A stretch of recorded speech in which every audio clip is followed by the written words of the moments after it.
Bonjour à tous, ravi de vous retrouver dans Smart Job, votre rendez-vous emploi RH Management, débat, analyse, expertise et vos rubriques habituelles évidemment.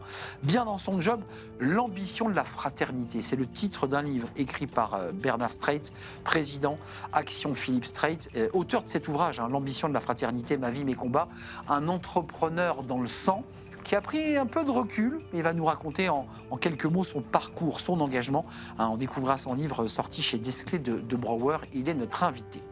Le cercle RH, une vie d'artiste, est-ce compatible avec une vie d'entrepreneur ? Bah oui, dans la plupart des cas, parce que même lorsqu'on est artiste, il faut pouvoir se vendre, se présenter, présenter ses œuvres et vivre de sa création. On en parle avec mes invités, Frédéric Sitterlé, directeur général de l'école Écart, Mathilde Guégan, artiste peintre en freelance, et puis on sera avec Harmonie Le Sobre, elle est directrice de projet musique actuelle à School of Art, un groupe d'écoles privées autour justement de la musique et de l'art. Et on terminera avec un autre livre, le livre de Smart Job pour terminer notre émission, Nos futurs possibles.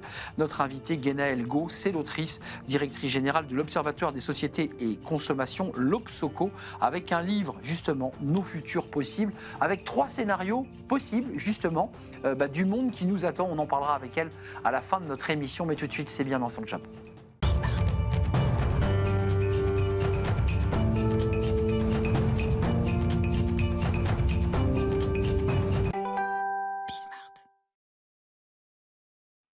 Bien dans son job pour partir à la rencontre d'un entrepreneur au parcours absolument incroyable. Bernard Strait, ravi de vous accueillir. Bonjour. Je suis ravi de vous revoir. Vous êtes président d'Action Philippe Strait, auteur de cet ouvrage, L'ambition de la fraternité, qui raconte votre vie, votre combat, ma vie, mes combats. Un entrepreneur et son village agissent pour le handicap, sorti chez Desclés de Brouwer. D'abord, un petit mot sur votre parcours et le fait que dès le départ, dès la création de l'entreprise, du groupe qui va devenir un groupe leader mondial, je précise, Oui. c'est pas une PME. Vous avez pour ambition et pour volonté, ce sont des mots forts que vous avez dit à votre frère. Je vais intégrer, inclure des personnes en situation de handicap. Tout démarre de là. Des mots que vous dites à votre frère. Oui. Et d'ailleurs, c'est lui et ma tante qui sont handicapés, qui donnent le coup d'envoi de cette entreprise artisanale qui va devenir ce groupe international dont vous parlez. Groupe international avec toujours cette espèce de fil rouge chez vous, espèce de fil à plomb, quoi, d'humanité, de rigueur, de respect de l'être humain. Est-ce que c'est ça ? Oui, je pense que c'est ça. C'est aussi l'héritage de mes parents, parce que mon père crée une entreprise, c'est un fils de paysan, il crée une entreprise pour sa sœur qui a la poliomyélite. Moi, je reviens dans cette entreprise artisanale parce que mon frère est handicapé de naissance suite à un accouchement compliqué de ma maman. Et donc, on aura ce souci tout au long du développement du groupe de mettre l'homme au milieu de nos préoccupations. Et c'est, je pense, comme ça, la réussite de faire de cette petite entreprise artisanale, dans ce petit village de 550 habitants, faire un leader mondial. Et en intégrant toujours des personnes différentes et des personnes handicapées, mais aussi en ayant la volonté continuellement d'intégrer dans ce groupe diverses cultures, diverses cultes, diverses modes de fonctionnement, et que les gens se respectent l'un l'autre. C'est ce qui a fait la force. Je sais que c'est important pour vous, que c'est ce qu'on appelle le vivre ensemble, vraiment mis dans la réalité d'une entreprise. Aujourd'hui, combien de salariés ? Parce que vous êtes sorti de cette entreprise. Je suis sorti, mais aujourd'hui, c'est 4000 personnes. 4000 personnes, chiffre d'affaires 450 millions. Oui. Et donc, c'est un équipementier automobile, pour préciser la fonction. Alors, le groupe s'appelle le groupe Delfingen. Delfingen. C'est pour rappeler le souvenir de mon grand-père et de ma grand-mère qui étaient des émigrés venant de Suisse alémanique. Et ils venaient d'un petit village qui s'appelait Radelfingen. Donc, on a enlevé le RA et on a fait Delfingen. Et c'est... Je ne veux pas qu'on se quitte sans que vous me parliez du pas de côté que vous avez fait, parce que vous avez été un entrepreneur humaniste, mais en quittant l'entreprise, vous continuez d'une autre manière à faire parler cet humanisme. Comment il s'exprime aujourd'hui ? Alors, déjà, une toute petite genèse très rapide. Mes parents, comme tous les parents qui avaient un enfant handicapé, étaient soucieux de l'avenir de mon frère.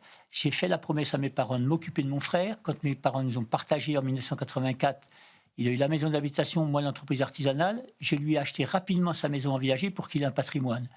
Et malheureusement, il est décédé en 2017. Quelques semaines avant son décès, je vais lui demander ce qu'il veut faire de cet argent, parce qu'on ne veut pas en hériter ni moi ni mon épouse. Et il m'a dit, j'aimerais que tu fasses quelque chose pour les gens comme moi. Alors là, ma vie bascule. Je quitte complètement le groupe. et je vais monter une association qui portera le nom de mon frère et mettre Action, parce que j'ai toujours été dans l'Action, Action Philippe Strait, avec une volonté d'aider les personnes cabossées par la vie à se reconstruire par le travail. Cabossées par la vie d'une manière générale. Tout cabossage. Tout cabossage. On essaye de faire tout cabossage. Donc jusqu'à aujourd'hui, on a une activité principalement dans le domaine de prestations téléphoniques. On fait du back-office, front-office, ADV, ACV. Vous continuez, sans le vouloir, finalement, à recréer des entreprises. Ah, tout à fait, parce que pour les aider à se reconstruire par le travail, il faut créer des entreprises. Une entreprise de maroquinerie de luxe.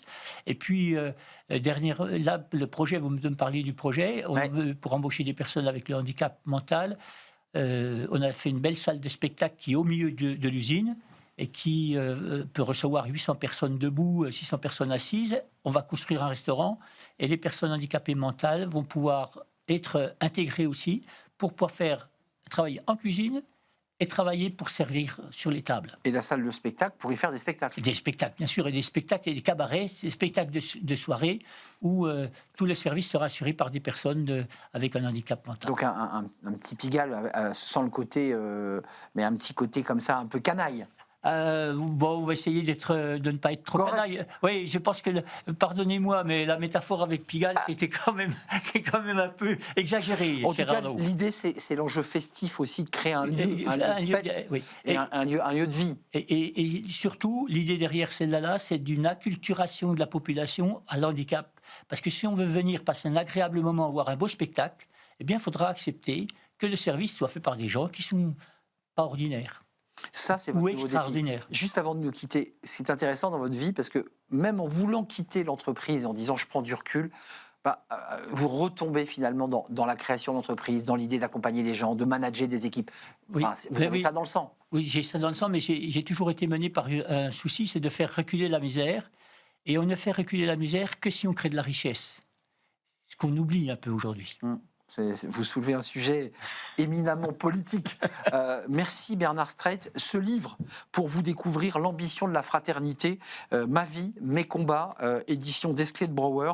Vous êtes un entrepreneur absolument incroyable et même quand vous ne faites plus d'entrepreneuriat, vous en faites comme Monsieur Jourdain qui fait de la prose sans le savoir. Merci d'être venu me rendre visite. Merci beaucoup. C'est un vrai plaisir. On tourne une page. Tiens, les artistes qui viendront peut-être présenter leurs œuvres dans l'espace créé par Bernard Strait. Être artiste, c'est aussi être un entrepreneur. C'est souvent un peu complexe, mais évidemment, créer ses œuvres pour en vivre, ça veut dire être capable de déployer, de créer, d'être accompagné, de faire de la communication et au final, être un peu son auto-entrepreneur de sa création. On en parle, c'est le thème du Cercle RH et j'invite mes invités à me rejoindre.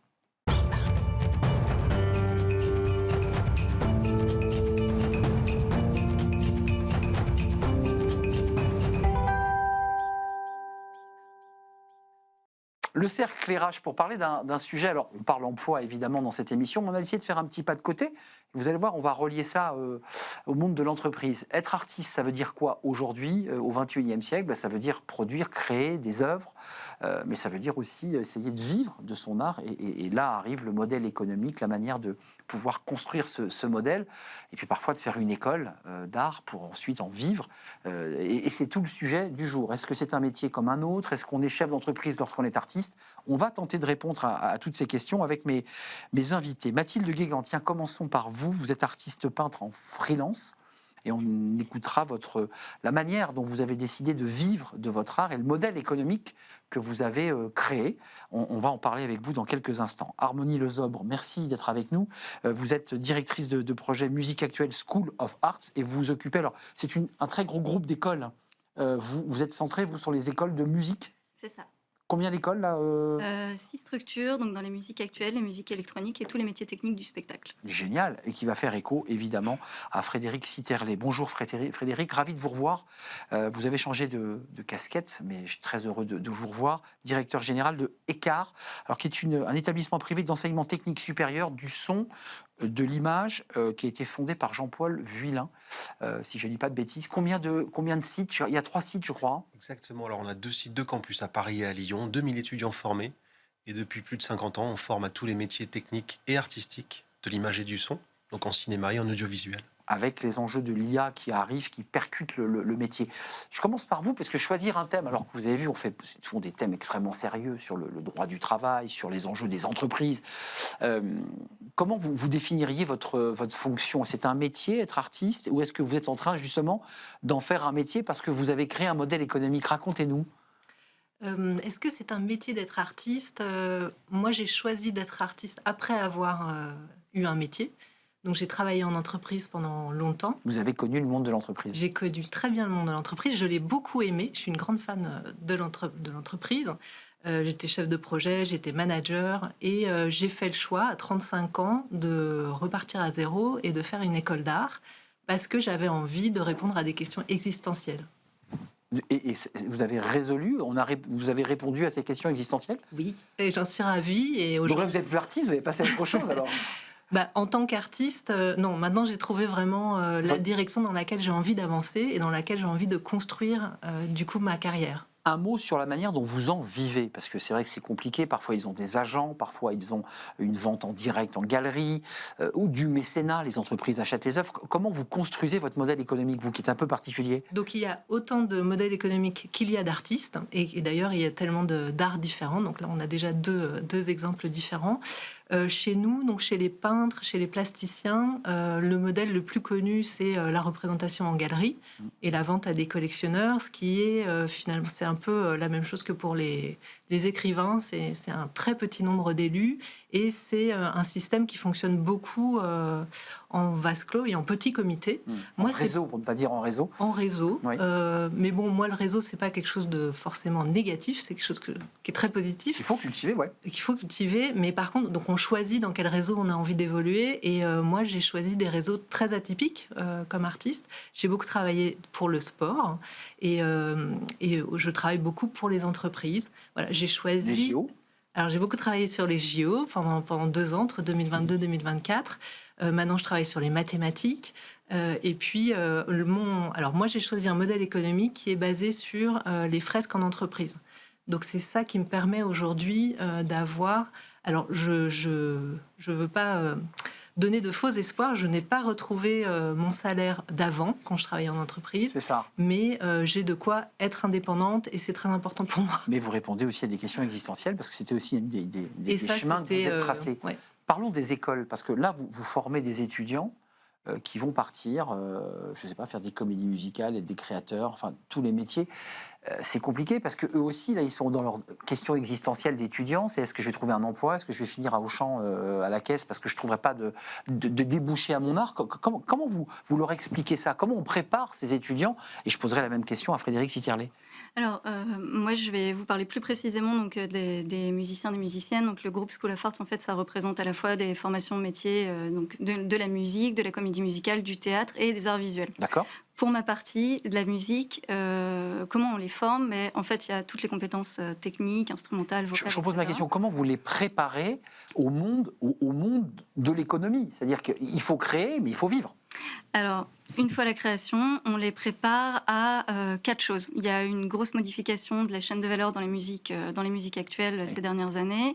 Et aujourd'hui, en fait, l'entourage professionnel des artistes a complètement externalisé leur fonction première vers les artistes. Ça veut dire qu'en fait, on les forme déjà à s'enregistrer, donc à s'autoproduire. À se produire, oui. On les forme à gérer leur image, leur notoriété, à faire des supports de communication, du marketing, de la communication digitale, Et il y du a réseau 20 ans social. ou 30 ans, on ne le faisait pas. Ça, c'était les maisons de Pas disques qui du le faisaient. C'est ça. On est d'accord. On les forme également à gérer leurs droits, à être en capacité de gérer un contrat, de déposer des droits à la SACEM, etc., de se protéger en fait en tant qu'auteur, en tant que créateur. Et on les forme également à être un peu chef de projet de leur projet professionnel. Malgré tout, il faut qu'on le rappelle, en tout cas dans la musique, nous on a une vraie chance qui est le régime spécifique de l'assurance chômage pour les intermittents et les intermittentes du spectacle. Donc l'artiste musicien, il est avant tout salarié.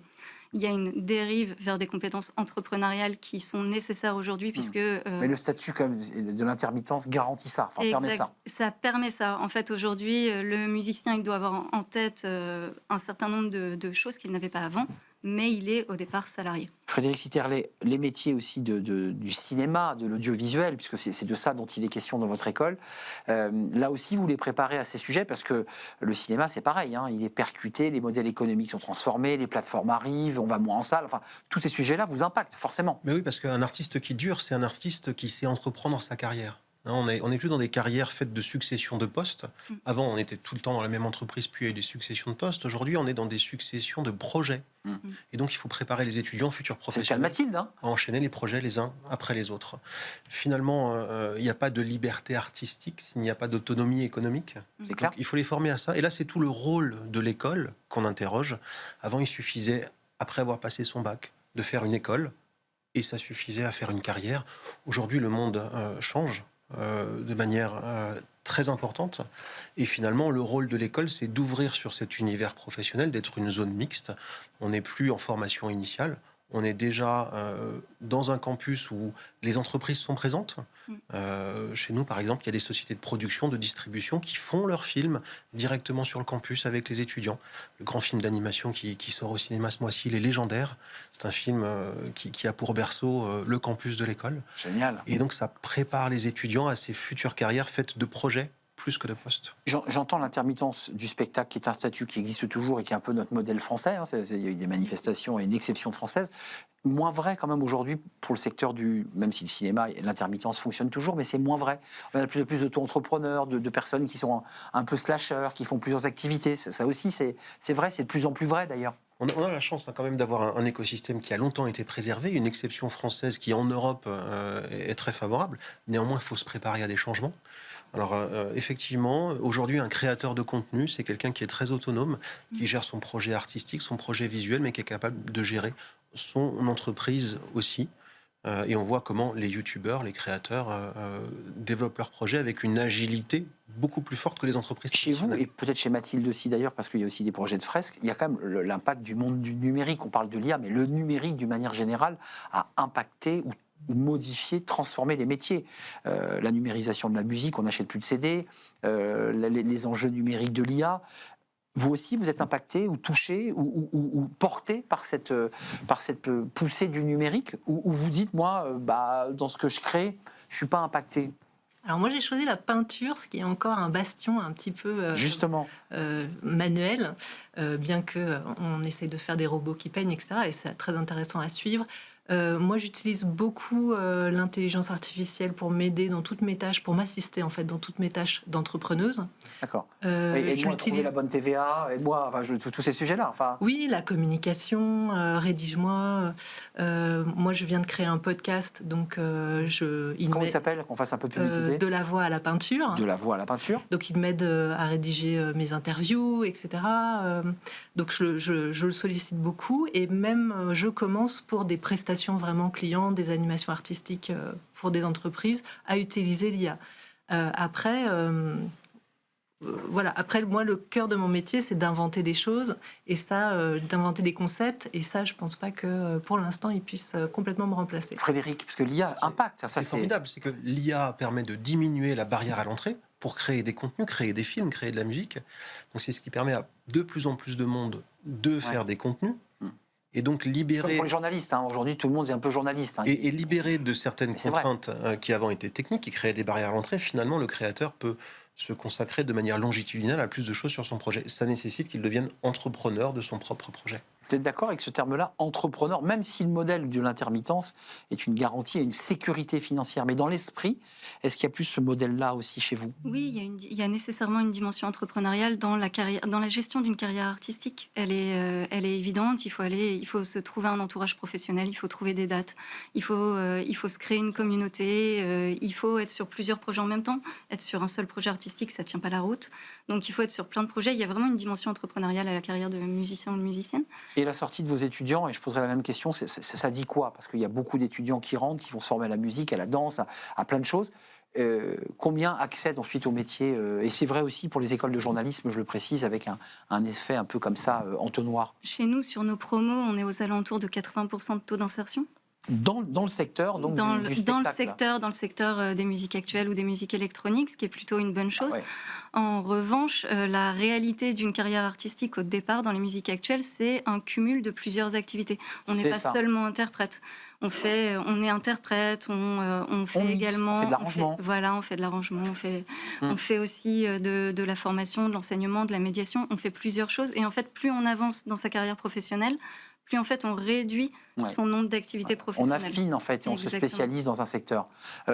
Pareil pour vous ou pas? Parce qu'on voit que la peinture, juste une question qui me brûle les lèvres, quand vous êtes avec des entreprises, vous accompagnez une institution sportive, est-ce que c'est aussi une manière de pouvoir un peu comme ça faire l'écureuil, de garder quelques noisettes pour pouvoir créer ensuite plus librement vos créations artistiques, comme peuvent le faire d'ailleurs des cinéastes qui vont produire des publicités et puis qui à côté vont pouvoir produire ensuite l'œuvre qu'ils rêvent de faire. Est-ce que c'est la même chose pour vous? C'est complètement ça. Donc moi j'ai choisi d'être vraiment auteur, on va dire. Mon statut c'est artiste-auteur.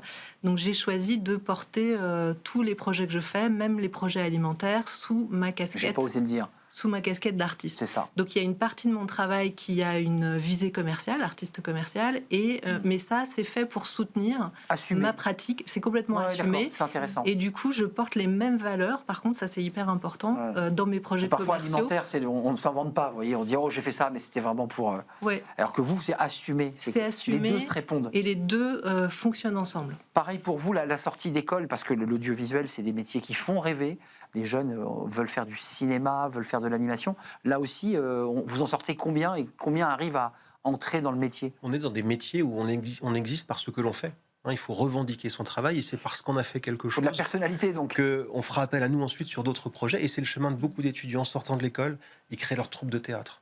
Ils deviennent youtubeurs. Je prends l'exemple d'Ambroise Carminati, youtubeur, Cocovoite. Ensuite, il a fait des publicités, il a fait l'effondrement pour Canal. Et puis finalement, là, il est en train de faire son deuxième long métrage. Donc on existe à travers ce que l'on fait, on revendique son travail, on fait des choses commerciales pour financer des projets plus artistiques. Et c'est comme ça, plus qu'une insertion en CDI, c'est comme ça qu'on démarre une carrière. Non, je pense que d'ailleurs, vos jeunes ne rêvent pas forcément du CDI. C'est pas ce profil-là de jeunes.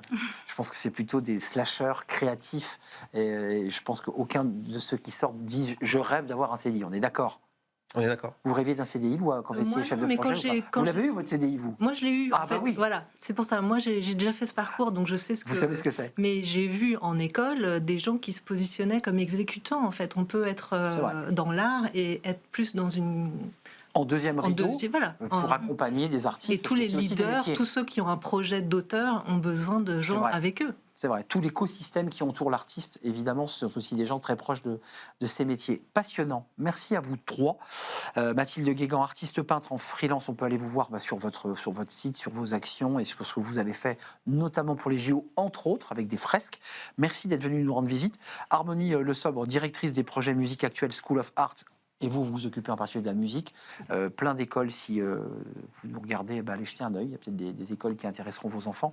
Et merci à Frédéric Sitterlet, directeur général d'Écart, avec des campus qui cartonnent. J'ai dit une bêtise? Est-ce que je peux rajouter quelque chose? Oui. Pour les artistes qui auraient envie d'être dans la même démarche, je les invite au salon SME, dirigé par Alain Bossetti, que vous devez connaître, où justement on fera des conférences pour les artistes C'est qui quand? veulent avoir une casquette d'entrepreneur. Ce sera en septembre. Septembre prochain? Septembre 2026. 2026. On a encore un petit peu le temps d'en reparler, mais en tout cas, préparez déjà sur vos agendas. vous C'est remercie. septembre. Salon SME à Paris, j'imagine. À Paris. Ça y est, c'est fait, on a pris une minute de retard. Nicolas me tire les oreilles et Paul, qui est en régie au son, est justement un artiste musicien. Et vous voyez, il est aussi ingénieur du son à la télévision. Merci à vous trois. On termine cette émission avec Fenêtre sur l'emploi et on va parler du monde de demain, le futur de demain, ou le no futur d'ailleurs. C'est tout de suite.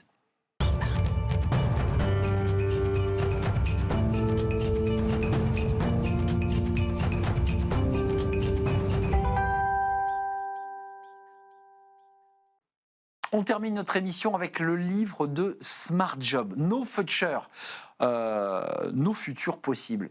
Le livre commence d'ailleurs par la phrase des Sex Pistols en disant « Attendez, rassurez-vous, on ne démarre pas par... c'est pas un livre de musique sur les Sex Pistols. » Ce livre a été écrit par Guénaëlle Go, qui est directrice générale de l'Observatoire des sociétés et consommations, l'Obsoco, et vous êtes analyste politique. Ce livre est extrêmement fin et vous avez travaillé comme une dingue, puisqu'en fait ce livre propose des modèles de futur où vous nous prenez tout de suite, comme ça, à rebrousse-poil, parce que si on ne lit pas 2057, 3 mondes, une même question, on se dit, tiens, il y a Camille dans le schéma Eden Capital, il y a Antoine qui a 73 ans, qui lui c'est le citoyen de la Citadelle, et il y a un troisième modèle, c'est Niels, 23 ans, citoyen de Ligara. Et on pense que vous nous parlez des années 1920. Et très vite, on comprend que vous nous parlez des années 2020. Et donc, c'est un livre qui se projette. Quel a été le moteur qui vous a fait créer ces 3 scénarios possibles et comment vous avez construit ce livre et dans quel but? Parce que c'est tout l'intérêt de donner envie au lecteur. Le but, en fait, c'est que on parle beaucoup en ce moment les observateurs du monde social parlent beaucoup de ce qui disparaît, du monde qui disparaît. Évidemment, il y a énormément de mutations, des mutations économiques, sociales, sociétales, technologiques, écologiques, et donc tout ça, effectivement, vient bousculer un peu à la fois notre quotidien, le monde entier. Enfin, on le voit même sur le plan géopolitique, et donc on a beaucoup de mal aujourd'hui, en fait, à se projeter dans l'avenir. Il y a une sorte de crise. En fait, on sait, et d'ailleurs le temps s'accélère, mais vers quoi le temps nous mène? On a l'impression que finalement la flèche du progrès s'est inversée. Et l'idée, c'était justement d'essayer de trouver non pas des dystopies, comme il y en a beaucoup, mais d'essayer de se projeter dans des utopies. Là, c'était intéressant. Je suis arrivé très très loin dans le livre, page 197. C'est des archives de dissidence. Et donc j'ai mis un petit post-it vert, comme vous le constatez. Alors là, la Citadelle, c'est le monsieur qui a 73 ans, on est d'accord, c'est le modèle Citadelle. Et lui, il fait un extrait d'un discours, donc on est bien en 2058, on est bien d'accord. Extrait d'un discours improvisé, enregistré lors d'un procès public retranscrit anonymement, accusé SV, ex-enseignant, 58 ans, motif remise en cause du manuel d'histoire commun. Donc là, vous nous replongez finalement en réutilisant la matière des années 20. Et vous vous replongez dedans, c'est ça Alors, pas tout à fait. En fait, il y a eu deux démarches complémentaires. La première, c'est justement avec l'équipe de l'Obsoco, l'Observatoire Société et Consommation, on a mené une grosse enquête quantitative où justement on a pu mesurer. Alors, je vous fais pas toute la méthodologie, elle est présente dans le livre, mais juste pour voilà, on est abouti en fait à 3 grands modèles de société qui aujourd'hui sont dans les imaginaires des Français, 3 grandes utopies d'une certaine manière. Et donc ça, on les a mesurées, ces utopies, pas en demandant aux gens s'ils adhéraient ou pas à ces utopies, mais en utilisant des propositions sur ce que serait la vie, en fait, dans ces sociétés idéales. Et on leur a demandé dans quelle mesure ils y adhéraient ou pas. Et donc ça nous a permis de dresser un peu la prévalence de ces 3 imaginaires, 3 utopies dans la société française. Après, il y a un autre travail, qui est un travail que j'ai effectué avec l'IA, l'intelligence artificielle, en me disant, bon, moi j'aime bien quand on comprend objectivement, quand on quantifie, comme c'est le cas là, parce qu'on a fait une enquête auprès de 4000 Français, mais ce qui est bien, c'est de pouvoir sentir un peu ce que ça signifie, sentir un peu les choses. Mais pour le contrôler, en fait, j'ai utilisé l'IA pour avoir une extrapolation. Il y a un tableau avant de nous quitter qui est passionnant, page 59, avec toutes les questions qu'on pose sur une société éco-solidaire, et on voit si on est détracteur, plutôt contre, plutôt pour, supporter ou je ne sais pas, avec des questions, moins de consommation d'objets, plus de qualité, détracteur 3, ok, plutôt contre, il y en a quand même 14, 27 plutôt pour, ok, et supporter 45. Donc là, on est bien. Mais j'avais noté sur ce tableau, avant de nous quitter, réduction du temps de travail et création d'emplois partagés avec une baisse des revenus. C'est quand même un sujet éminemment politique, c'est-à-dire partage le travail, mais on gagne moins, comme ça il y en a plus pour tout le monde. On est toujours à 19 de détracteurs, 32 plutôt contre. Et 20 et 17, c'est-à-dire qu'il y a quand même plus de gens aujourd'hui qui sont pour un modèle où on ne partage pas le travail, on gagne bien notre vie, que pour un modèle où on partage en gagnant moins. D'accord. Oui, il y a de la nuance. C'est pas gagné. Non, il y a de la nuance. Il y a de la nuance, effectivement, dans chacune de ces propositions. Combien de temps avant de nous quitter vous a pris ce livre ? C'est tout déjà c'est un travail à la base collectif avec une réflexion collective, mais le travail avec l'IA, j'avoue, m'a pris beaucoup de temps parce qu'il fallait se plonger, et puis une fois qu'on rentre dedans, on passe tout au prisme de ces 3 mondes. C'est un livre absolument essentiel, édition de l'Aube, n'oublions jamais l'éditeur, nos futurs possibles avec ces 3 scénarios. C'est à la fois truculent aussi, il y a plein de petits moments très sympathiques dans ce livre, c'est pas qu'un essai scientifique, c'est aussi de l'écriture. Merci à vous, Guénaëlle Gaud, d'être venue nous rendre visite, directrice de l'Observatoire Société et Consommation de l'Obsoco. Nous sommes très en retard. Merci à l'équipe, merci à Nicolas Juchat, merci à Paul, merci à Charles à la réalisation et Paul au son. Merci à vous qui nous regardez et qui êtes des fidèles. Je vous dis à très bientôt. Bye bye.